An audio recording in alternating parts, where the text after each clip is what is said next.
Buksan natin yung ilaw doon para makita niyo ako. Ano ang pipindutin ko? Bed. Joke lang. Ayoko. Ayan. Kita niyo ba ako? Ang temperature ngayon is... Sige, huwag ka mag-zoom. 14. Dahil dyan, papatay na natin yung aircon. Ngayon, remote ng TV. Patay na natin siya.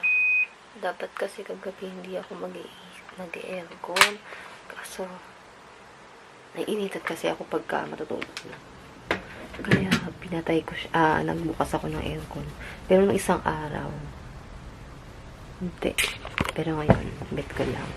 So, ang gagawin ko, ano na kami? Pangilang araw na ba ng quarantine namin? Kasi mag-quarantine kami for 2 weeks. Tapos, yun na nga, nag-download kami ng My SOS. Tapos, may notification doon, tapos may natawag. Tapos, ano lang namin, tawag na, i-declare ba, parang gano'n yung health condition namin kung nasan kami. Kahit naka-quarantine kami, start na rin kami ng online class. Tapos nagsulat-sulat ako nung kagabi. Kagabi doon, yung assignment, parang assignment ata yun. Nalimutan ko na yung ibang kanji. Hindi kasi talaga ako nag-aral simula graduation. Kaya yung mga kanji na mga past, yung parang yung mga unang-una, yan, alam ko pa yun. Kasi inaral ko ng buong puso yun. Kasi na itong mga patapos na yung kanji, patapos na yung graduation, nalimutan ko na sila. Kaya kailangan aralin ko ulit yung previous kanji. Kasi na nang mag-exam kami ng N4. Nakakaliya yung score ko. Diyos ko po. Ang baba. Hindi siya nakakatuwa. Yung iba nga, hindi ko alam yung sagot. Mini mo. Ganun na lang ako kasi ang hirap talaga. Tapos lalo na sa vocabs saka sa kanji ako lagi nadadali. Kasi once na hindi mo alam yung vocabs, hindi mo alam kung ano yung isasagot mo. Tapos pag hindi mo alam din yung kanji, ayun. Tapos ito nga sa assignment namin na yan, N5 na kanji yan eh. Halos naaral na namin. Wala talaga, nalimutan ako na talaga.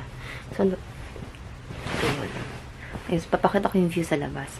Ay, tapos mamaya palang 8 PM, may binigay silang tube. Oh, malinis na yung higaan ko compare nung nag-ayos na ako. Ayun, nakita niyo yan, yung tube na yan. Yan, magsasaliva test kami. Di ba nag-RT-PCR kami sa Pilipinas. Pagdating sa airport, nagsaliva test ulit kami. Tapos ngayon, magsasaliva test kami. Tapos, 2 times pa kami magsasaliva test. Ito yung view sa labas. Tapos yan, after ng saliva test na lang ako kakain para may oras yung kain ko. Kasi pag kinain ko na yung almusal ko ngayon, umaga akong gugutumin. Kaya nga kagabi nga, nabusugan naman ako. Kaya, hindi ko na kinain yung almusal ko. Kasi sa Pilipinas, nasanay na yung tiyan ko ng konti yung kain. Ewan ko siguro kasi dito walang ginagawa. Tapos malamig. Ang bilis kong magutom. Tapos yung kanin, nabibitinan ako. Yung, kasi nga, siguro, kasi nga, malamig nga, diba? Tapos wala ka magawa naubuhin ka. Ang ginagawa ko na lang, lagi ako natingin sa oras ko kapag oras na ng ayuda. Ganito yung ginawa ko sa higaan ko.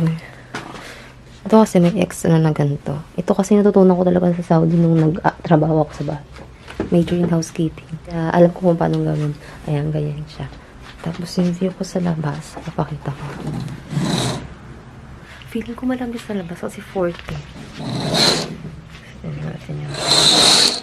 Ayan. Ay, malamig nga. Nararamdaman ko sa ako. Naka-shorts lang kasi ako. Alam nyo ba? Nalabas ba tayo? Nilalamig ako eh. Nalabas tayo. Iba pa rin ko sa inyo. Ang dami rin uwak dito. May ingay ng mga uwak. Ayan. Tapos ito, takot kasi ako sa heights. Putik ang lamig. Kaya, natatakot ako dyan. Pag nababa ako dyan, feeling ko malalaglag ako. Kapakpak kasi. Tapos ito, nung nakaraan lang, putik ang lamig. Naging gusto ko. Yan, short ka pa, girl. Ayan. Eto, nung nakaraan ko lang ito nakita eh. Ayan, may, narinig yun na ba yung uwak?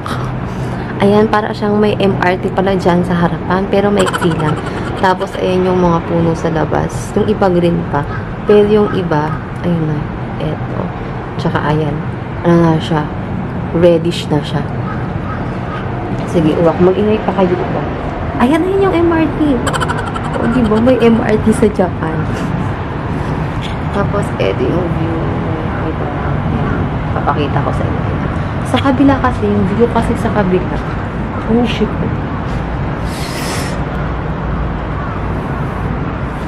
Ayoko na. Pasok ako, hindi nalamig ako.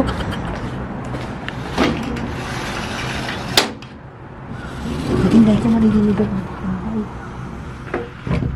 Ayan. Tapos, ayun na, tingnan mo. Ito, lalo na tong isang dahon na to, kulay red na siya. Ay. So, naka-zoom pala ako. Kitang-kita nyo ba yung pores ko? So, ganyan naman natin na siya. Ayan. Ako ang ginagawa ko, binubuksan ko minsan. Hindi minsan. Sa isang araw, kung hindi sa tanghali, sa hapon. Yung bintana para mag-circulate yung hangin sa loob. Lumabas. Tapos, para rin pumasok yung hangin sa loob para balance sila. In and out. Tapos, nilalamig ako. Ang lamig sa labas. Ano nga ulit yung kanina? 14, no? Okay na naman ako sa lamig. Basta makapal yung damit. Kasi naka-shorts nga ako, diba? Ang saya. So, maaga pa. Ano oras pa lang ba? 7:08. Tapos, alas 8 ko mag-collect ng saliva. Tapos, alas 8 din akong kakain. Ano kayong pagkain mamaya? Excited na ako sa pagkain mamaya. Ayan, nagugutom na naman ako. Sa Pilipinas kaya, ang kain ko, alas 9. Kung ano mo to, ipipit, o ano mo sa oras sa Pilipinas, Zoom. Mag-focus ka. Sa oras sa Pilipinas, alas 7 pa lang. Nagugutom na ako. Ganito pala pagka malamig, nagugutom ka. Yung nasanay na yun siya ko ng konting kain. Alam mo, unang araw, okay lang. Okay pa na kumain ako noon. Saging, di ba? Usok na ako, saging pa lang. Kaso maya-maya, nagutom ako. Tapos nagsisisi ako nang hindi ako bumili ng maraming pagkain sa airport. Kasi bumili ako, di ba? Bumili ako ng pulburon. Pero may pagbibigyan kasi ako noon eh. Tapos ng mani. Yung mani ko nga tinitipid ko. Buti na lang si Hazel. Hello, Hazero. Binigyan niya ako ng puto seko tsaka ng mani. Ayun. Paglabas nito, pag nakalaya na kami after ng 14 days quarantine, pipila ako ng maraming chichirya. Chichirya talaga. Yan. Tapos maglalaba din ako after 1 week ako maglalaba. Kasi yung pantulog ko naman, good for 1 week naman siya. Tapos may TV din pala kami. Ayan, may pa TV. Siyempre, puro Japanese ang palabas nila. So, maganda dun sa view ng east-west. Ay, east sa view ng east wing. Kasi nasa west wing kami. Yung view ng east wing, may soccer field. So, kapag may naglalaro, meron silang libreng free show, kumbaga. Sa amin kasi, dito sa west wing, ang nakita ko lang, bukod dun sa MRT, saka sa mga puno, yung ingay ng mga uwak lang yung naririnig ko. Ay, at wala tinawag ko yung mga kaibigan kong uwak. Ayan, kakain na tayo ng alimusan. Ito yung alimusan natin. Ano to? Red bean bun. Ugo. Ito ba? Ang walang kamakayang saging. Tsaka yung corn soup. Mag-init muna tayo ng tubig.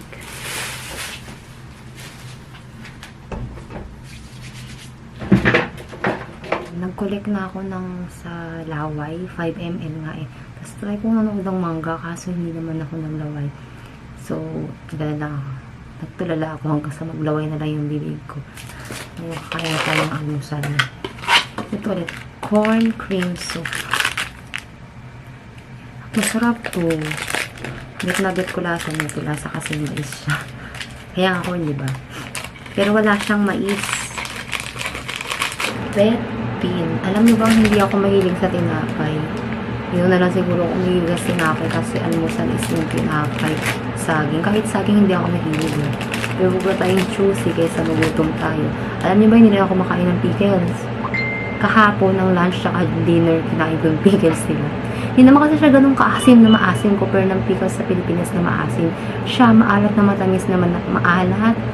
Maasim na manamis-namis. Kaya Kerry Bells ang yung lasa niya. Una kong tingin, nakala ko pomegranate siya. Pomegranate char. Kaya kasing drawing, pagbasa ko sa bawang. Ano pala, red bean pala siya.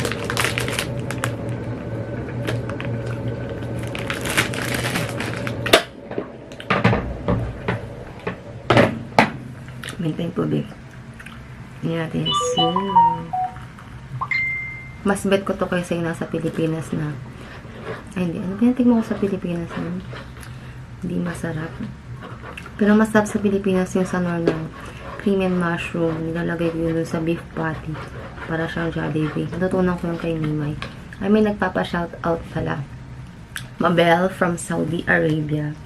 Ayan, nagpapa-shoutout po si Bigatin Aranil.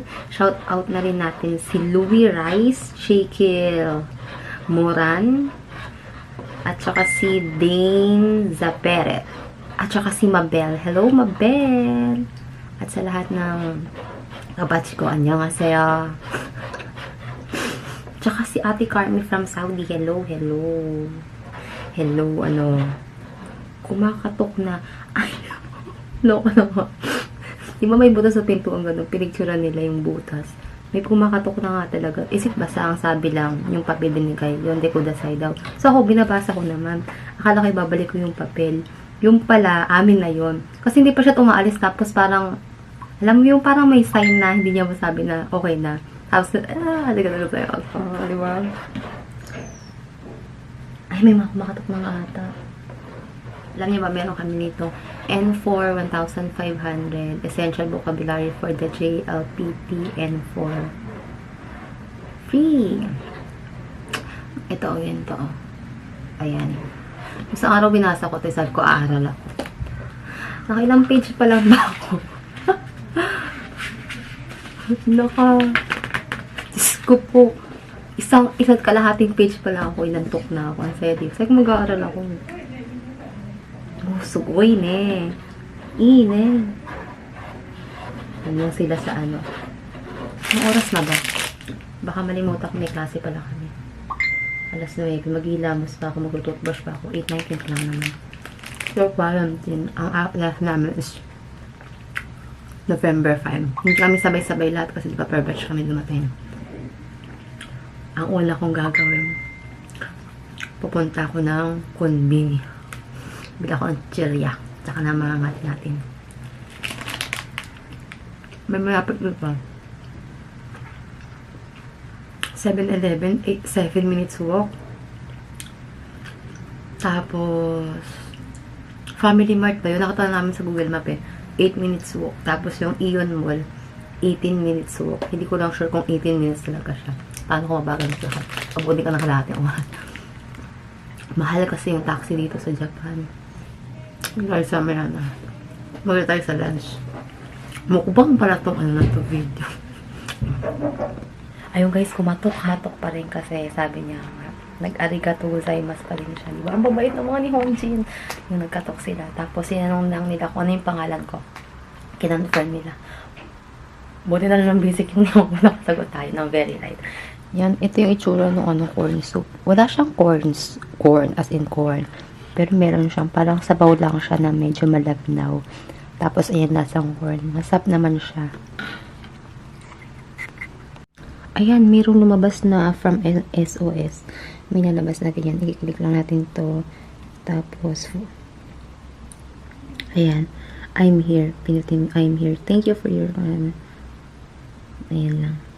Ito, quarantine last date is November 5. Kain na tayo ng ayuda. Suot tayo ng mask. Tapos, suot tayo ng sapatos kasi bawal ang chinilas sa lapas.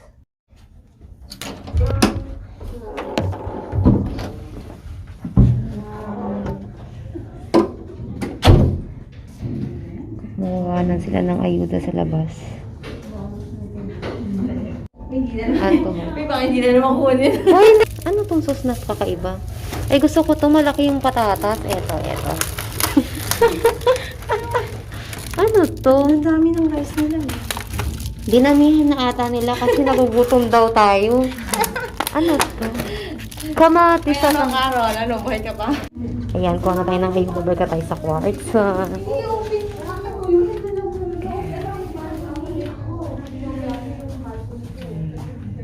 So, ayan ang ating ayuda. Meron siyang... Tingnan natin. Binuksan ko yung heater, nilalamig ako. Eto, parang isda ata to. Ating ayuda ay isda, tapos may gulay. Ay, wait lang. Ayan, may steam na carrot. Tsaka, ano to, beans. Naku, ito talaga. Hindi talaga ako kumakain ng beans. Pero kakainin ko yan. Tapos, pickles. Natututo na akong kumain ng pickles. Ayan, kanin. Medyo dumami na yung kanin. Kasi sabi kasi nung nag-orientation kami, ang onti daw ng kanin, pwede pang extra rice. Eh, walang extra rice. Ito yung side dish. Ito, parang meatballs ata, tsaka patatas. Ayan.